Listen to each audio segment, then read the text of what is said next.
The most obsolete idea is go to school, get a job, work hard, save money, get out of debt, and invest for the long term in the stock market. See, why would you save money when they're printing trillions of dollars?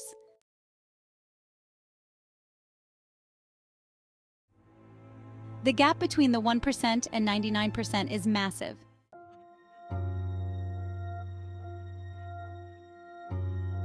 You see, it's not just money, you have to step back and look at the bigger picture.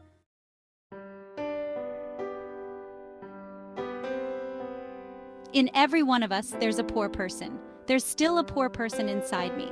There's also a middle class person, and the middle class person wants security. They want that steady paycheck. And there's a rich person, and they're all inside of us, except that.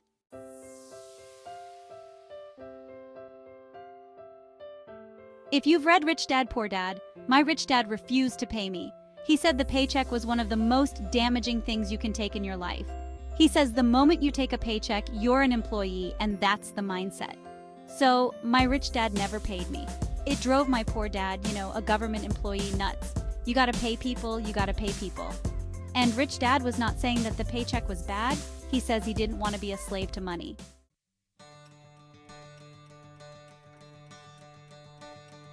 So as an entrepreneur, if Rich Dad folded, I just try another company. I don't need a paycheck. I don't need anybody to take care of me. If my government doesn't like me, I move to another country because they need entrepreneurs there. So the entrepreneur is not so much the business. The entrepreneur is really the mindset and the skill sets and the different set of rules. You see, I don't operate. Small business does not operate in the same rules as big business. Entrepreneur is a mindset first, a skill set and rules. And depending upon whether you're an employee or small business, the rules are different, the mindsets are different, the skill sets are different.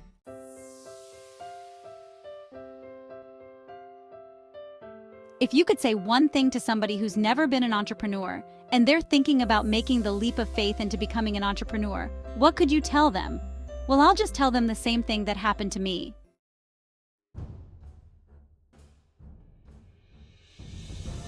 My last paycheck, I still remember it clearly. It was one of the worst and the best days of my life.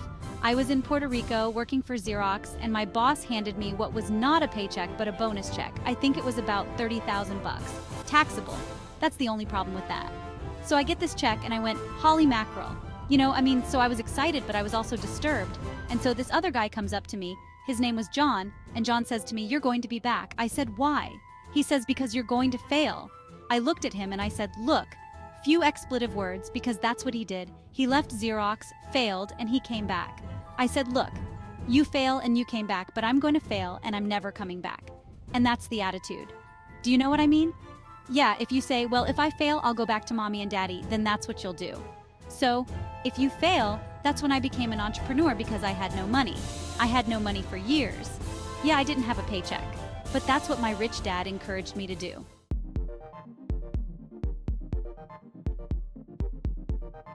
I just refinanced $300 million in debt. I went from 5% to 2.5% interest. I made a fortune. Every month more money comes in because my cost of money has gone down. So while some financial experts are saying get out of debt, I'm saying learn how to use debt. See, when I came back from serving in Vietnam in January of '73, the first thing my rich dad said to me was, go to school to learn how to invest in real estate. It wasn't real estate, it was how to use debt and taxes. Debt and taxes make the rich richer.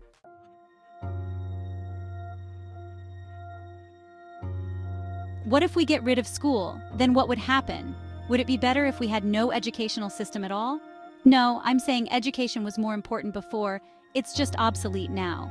There's Moore's Law which states information doubles every 18 months. In other words, everything is obsolete every 18 months.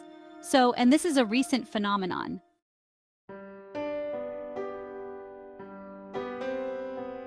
And any entrepreneur that thinks, I'm just going to start a business and make a lot of money because that's what we talk about, they really have got to smell the roses, man. That's not what the real entrepreneurs are doing. Most entrepreneurs, there are 28 million small business owners in America, and 24 million are one-person entrepreneurs. They're called non-employee entrepreneurs. So that's because, and that's what happens when people don't really understand what an entrepreneur does. So most people are self-employed, but they're not really entrepreneurs. The self-employed pay the highest taxes of all. And nobody tells them that.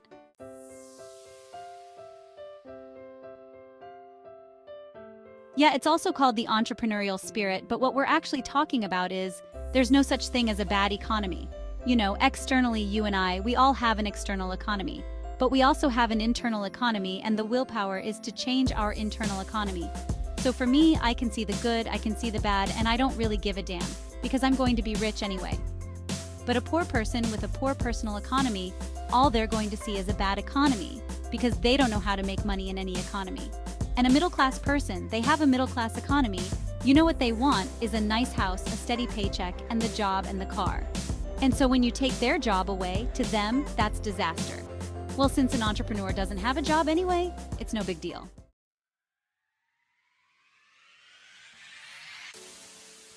So all I'm saying to people is what Bucky Fuller taught me. There's always two sides, you know what I mean? To use plural, at minimum two. So if you think the economy is bad, it's because your economy is bad. If you think that steady employment is important, then you'll see an economy without jobs. Your economy versus the external economy, where you control versus where you can't control.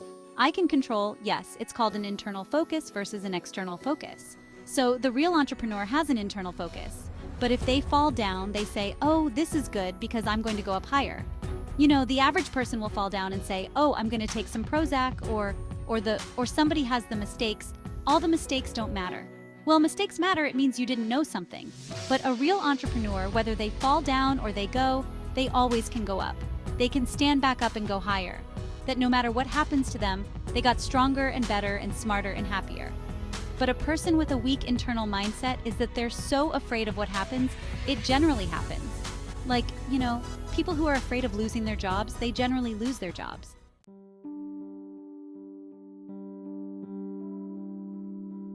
You know what I mean? Yeah, no doubt. So everything comes through you. Yeah, so the entrepreneur's first job is control inside here, not outside there. The moment you take that paycheck, you're an employee. You've got to be stronger than that. It's about inside control.